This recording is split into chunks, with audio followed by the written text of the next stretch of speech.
Santino Ferrucci will be attempting to qualify for the Indianapolis 500. Carl Edwards is thinking about possibly doing it a one-off return in the NASCAR Cup Series. And it was also confirmed today by Chris Rice that Kaz Grala is going to attempt Talladega Superspeedway for the Cup Series.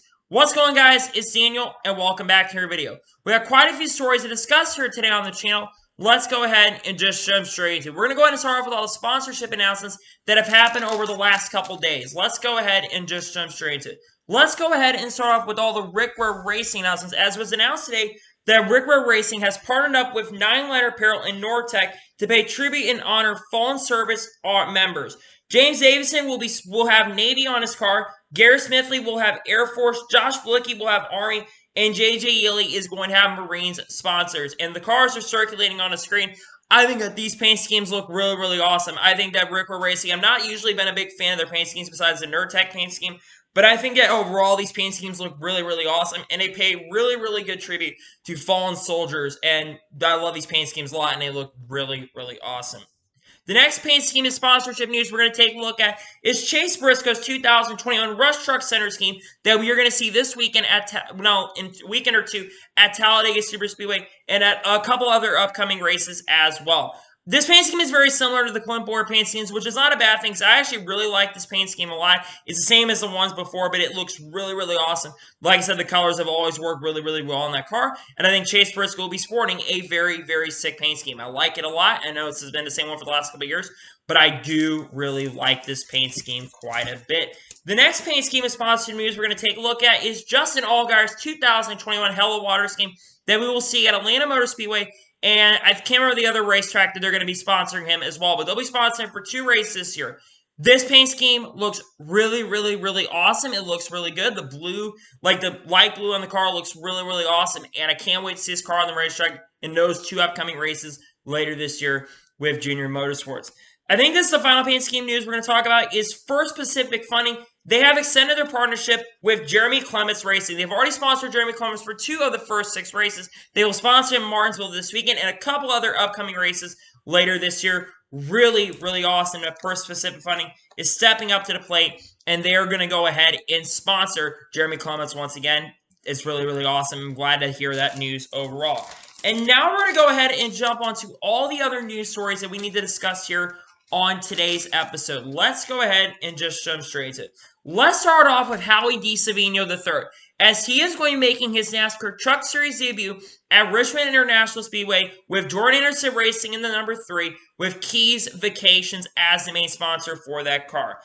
Howie DeSavino has raced in ARCA for quite a couple of years. He's had some decent success. I don't think he's won a race, but he's had, I think, quite a few top 10s in his career up to this point. So he's had decent success overall. To me, I think that this is a very, very strong opportunity overall for him in his first ever start. It's just going to be a learning process for him. Jordan Anderson's trucks, while they're not the fastest trucks in the world, they're generally decent trucks overall, and I think that he'll do pretty well with this organization. I think the goal for Howie DeSavino is 2 things. 1, try to finish in the top 30 in the race. I know top 30 is a low goal for a first debut, and you want to reach really, really high goals in your first start. But the Truck Series field is super, super competitive. And the second thing that he overall is going to want to do is he's going to want to try to get as much experience as possible. Because if he does well enough, maybe Jordan Anderson will think about maybe putting Howie DeSavino back in his trucks more. But I think that this is a very, very good opportunity overall. I think the guy has a lot of talent. He's shown a lot of skill in the ARCA Series.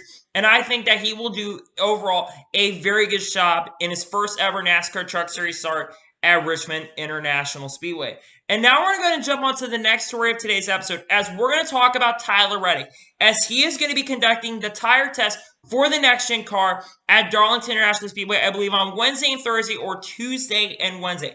Now remember, the next-gen car is officially complete. They are probably going to, what they're doing is they're going to be testing tire wear at Darlington International Speedway, because Darlington is one of those tracks that is known to basically have a lot of tire wear issues where tires can pretty much go away very quickly and need to come down pit road very, very fast. So Tyler Reddick is a guy that I think will do a very good job at this test. Also, there's going to be a composite body on this car as well. It's something we found out today as well, is that they're going to be using composite body for the next-gen car as well. So Tyler Reddick is definitely going to be riding the wall at Darlington International Speed, which is really, really fun. But I think Tyler Reddick will just be able to learn how to ride his car. But remember, this test is basically just to get more experience with tires and basically get the technology with tires up as well. So it's very, very important, though, that this car is finally complete. And now we're going to jump on to the next story of today's episode, as we're going to jump into some Indy 500 news as well that has association with NASCAR. Let's start off with James Davison, as he is not going to be competing in the Indianapolis 500 in 2021. Now, for a lot of you who don't know, James Davison has competed in the Indianapolis 500 a couple times in the past. He drove for Dale Quinn Racing, think back in 2017. He's also driven for the Bird Racing organization, which also had association with, I think, maybe Ray Hall, if I'm not mistaken, or Dale Coyne Racing. So he's driven for basically the Dale Coyne Racing organization for the last couple years. And with the fact that Rick Ware Racing has Dale Coyne backing in the IndyCar series, a lot of people were wondering if there was a chance that James Davison was going to be competing in this year's Indianapolis 500. Unfortunately, the reason that James Davison is not going to be competing in the Indianapolis 500 is he is going to be competing at Circuit of the Americas and the Coke 600, which are scheduling conflicts that are coming up to play because there's going to be Indianapolis 500 testing going on at the time. James Davison also said today that he's running 26 races, including the ones he's already ran. So James Davison pretty much right now has a commitment in NASCAR. I think it's really cool that James Davison is keeping his commitments in NASCAR. I know it had been rumored that he was thinking about racing in the Indianapolis 500. But to me, I think he's making a really decision to continue. James Davison definitely has talent. I've seen what he can do at times in IndyCar, and he was pretty good on the road course tracks when he drove for Joe Gibbs Racing those couple of races. But to me, I think that his goal is to try to get more experience in the Cup Series, but also I think that he'll do a really good job overall. It does suck that there is no one that is going to be really attempting to double, because I think Cody Ware isn't attempting to double either, because I think James Davison is driving his car, if I'm not mistaken, for the Coke 600. So the goal for James Davison, continue to build Rick Ware Racing up, even though this is going to be really hard to do because Rick Ware Racing is not a great organization overall. But I'm really, really excited that he at least is going to be racing in the Cup Series during that time. But he won't. I was really disappointed that he is not going to be racing in the Indianapolis 500. That is really, really disappointing. And now we're going to go ahead and jump on to the next Indianapolis 500 news that has associated with NASCAR, as Santino Ferrucci is going to be attempting the Indianapolis 500 with Ray Hall Letterman Landing Gear Racing in the number 45 car with Hy-Vee as the main sponsor. I talked about this last week on the channel that Brandon Dovick is going to be taking over for Santino Ferrucci in the 26 car, and the reason is I had talked about that he was going to be attempting to run the Indianapolis 500. Now, at the time before this was confirmed today, I had reported that Santino Ferrucci probably had two teams he was maybe looking at. He was maybe looking at Dale Coyne Racing because he had association with them. And I was also looking at Ray Hall Letterman Landing Gear Racing because it had been rumored that he might be going over to Ray Hall Letterman Landing Gear Racing for the Indianapolis 500. I mean, it had been also rumored Spencer Pigot was maybe going to run. But we have confirmation today that he is going to run with that team. You now on Ray Hall Letterman Landing Gear Racing have the first place finisher of Takuma Sato, the third place finisher of Graham Rahal, and now the fourth place finisher of Santino Ferrucci. Santino Ferrucci is honestly really, really good on the oval tracks in the IndyCar series. He was pretty decent on the road course tracks in IndyCar, but he was really, really good on the oval tracks as well. And I remember that Gateway race where he pretty much dominated with Dale Coyne Racing cars along with Sebastian Bourdais, but they had problems at the end of the race, and a late caution come out that really, really hurt the strategy of that race for Santino Ferrucci, because that caution has come out at Gateway, he probably ends up winning the race, or basically almost winning the race. But for me, this is a really good opportunity for Santino Ferrucci in IndyCar, because this car is really, really capable of winning. I mean, you have Takuma Sato, who's won 2 Indianapolis 500s, winning those in 2017 and 2020. So he has a very, very good, capable shot of winning the Indianapolis 500. And I think he honestly could win the Indianapolis 500 this year if he's able to qualify in. Because remember, unlike NASCAR, you have to qualify your way in to this race. But Santino Ferrucci, I expect to be up there, and I think he will make it into the Indianapolis 500. I think that this is a great opportunity for him, and I hope that here in the Indianapolis 500, he does well enough, and he's able to lock himself into the show in the Indianapolis 500. And now we're going to go ahead and jump on to the next story of today's episode, as we're going to be talking about Kaz Grala. As it was confirmed today by Chris Rice that Kaz Grala is going to be attempting the Talladega's Cup Series race with Kaulig Racing in the number 16 car. Now, one thing that he also talked about is that the reason that they're not 100% confirmed to be in the show, even though they're saying they're going to be attempting, is because of the open car situation. Now, remember, Kaulig Racing is an open team. They do not have a charter right now. I went ahead and took a look at all the open cars that do not have a charter right now, and looking at the top 4 teams that have open charters. The 37 of Ryan Preece is in first position. Austin Cindric's 33 car, the Team Penske car, is second. Third place is College Racing with the 16, which is 36 in the points. And the final car with the charter right now is Ty Dillon 96. Now, we do have confirmation that Ryan Preece and Ty Dillon are both going to be attempting the race as well. They both should be locked into the race. And also right behind him, you have Timmy Hill in the 66. Now, one that we do not have confirmation on is Austin Cindric. We don't know if he's going to be attempting Talladega at the moment. I would not 100% be shocked if he runs Talladega, but I also would not be shocked if the next race for Austin Cindric is going to be on a road course track or a short track coming up here really, really soon. Remember, Kaz Grala does have a start this year with College Racing at the Daytona 500, and they also have ran earlier this year as well at the Daytona Road Course with AJ Allmendinger. And Kaz Grala was able to qualify into the Daytona 500 on speed. Well, not on speed. He basically had to race his way into the show, but there were a bunch of wrecks that were able to back, and they had to backtrack up on his speed for the Daytona 500. And they ran really, really well. College Racing it with 16. That's really why Kaz Grala was able to make it, because he basically had a tire that burned up, and they tried to continue on the track at Daytona 500, but they weren't able to continue. But to me, I'm a huge fan of Kaz Grala. I think the guy has a lot of talent, and if they are to eventually go full-time with College Racing, I know there's rumors that Justin Italy, if they were to go full-time, would be the driver, but if I be honest with you, I would consider Kaz Grala going full-time in the Cup Series. But to me, it's no surprise. I reported a couple weeks ago that this is something that was probably going to happen as Kaz Grala was laying out merch, and he liked my tweet. So to me, I think it's 100% going to be confirmed that Kaz Grala is going to for sure be confirmed. He's good in the owner's points regardless. I think that this is a really, really awesome opportunity. And unless Timmy Hill basically can make up like 25 or 30 points on Kaz Grala and Ty Dillon makes up enough points, which Ty Dillon's next race, like I said, is going to be at Talladega, I don't see this becoming a really, really big issue overall for Kaz Grala. But to me, I think that this is a great opportunity overall. And I do think that he will do very, very well at Talladega because they do have the RCR backing. And I think overall that they're going to do a very, very solid job with that team. And I think that this will help that team overall. I think another thing, just in case, they maybe should run one of these upcoming races. Or maybe they should have attempted Bristol Dirt. But to me, I think that they will do very well overall. And great news here that Kaz Grala is going to be attempting Talladega with College Racing. And now we're going to go ahead and jump on to the final major story of today's episode.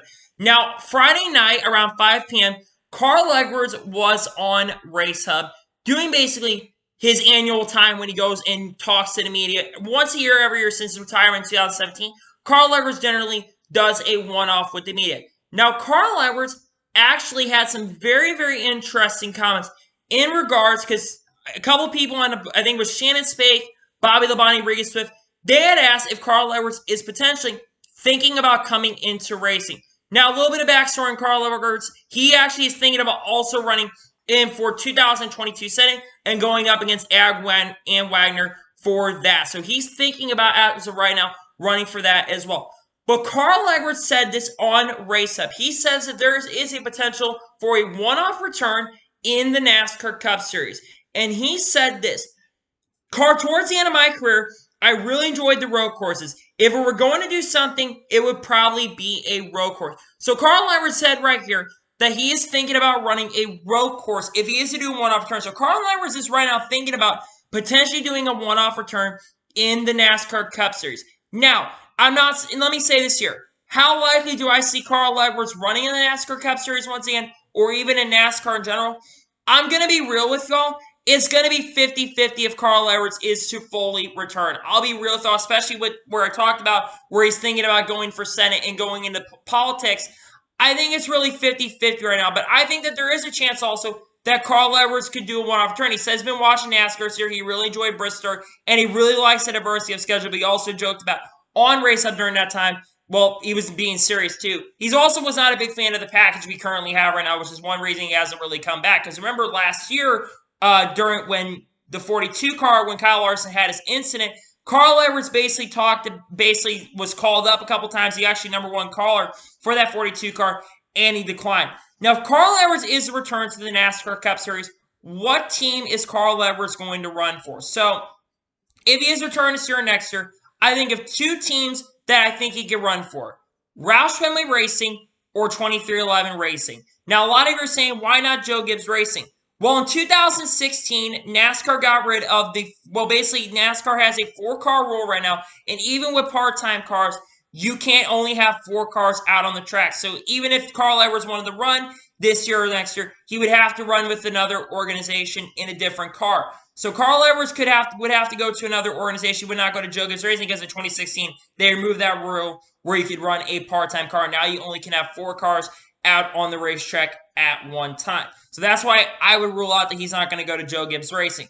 Roush Fenway Racing is the first team I think about, because Roush Fenway Racing, he drove for that team for 2003 when he started in the NASCAR Truck Series up to 2014, his final year in the Cup Series with the 99 car. And he had a lot of success with Roush Fenway Racing, including a couple runner-up finishes in the points in 2008 and 2011, and basically having a tiebreaker where he finished third in 2005 in basically his rookie season, even though technically was a rookie in 2004. He still has probably a lot of contacts with that team. He knows Jimmy Fenning a lot, and Carl Edwards, I think, would do well. If he is a driver, I would not be surprised if Carl Edwards would drive the 6th seed. That's the first team I think about that could hire him. The next team is 2311 Racing. Now, the reason I'm bringing up 2311 Racing right here is they have a pretty big technical alliance with Joe Gibbs Racing. And guess who owns that team? Denny Hamlin, who was his teammate at, you guessed it, Joe Gibbs Racing. Carl Edwards, I think, really will rather go to 2311 Racing, because again, that team is up and running, and also you could bring a veteran to help Bubba Wallace on his road course process. Carl Edwards, while he wasn't overall the best at road course drives, Carl Edwards had quite a bit of decent success at road courses. So I think that really, if there is a chance for Carl Edwards to come back, I think that those are the 2 teams that he's going to go to. But like I said, I think it's 50-50 right now if Carl Edwards is come back. But let me be real with y'all. I have missed Carl Edwards since 2017. Carl Edwards was one of my personal favorite NASCAR drivers in the Cup Series. He was very, very energetic, had a great personality, and he still looked like he was showing that personality up in the booth. So to me, if he is to come back, I think that he should drive for 2311 Racing. But just tell me what you guys think. So, anyway, that is going to be for today's NASCAR news video. I want to thank you guys for watching. Please like, subscribe to the channel, turn notifications on so you're notified. Follow me on Twitter, Facebook, and Instagram. Links description below for that, and comment your thoughts on today's video. What are your thoughts about Carl Edwards potentially doing a one-off return? Do you think it's very likely that he's going to do that or not? Let me know in the comments below. If you enjoyed today's video, make sure to like so YouTube can recommend more of these great videos out to you guys. Do that, I would greatly and truly appreciate it. Anyway, like I said, I want to thank you guys for watching today's video, and I'll see you guys next time. Take care, everybody.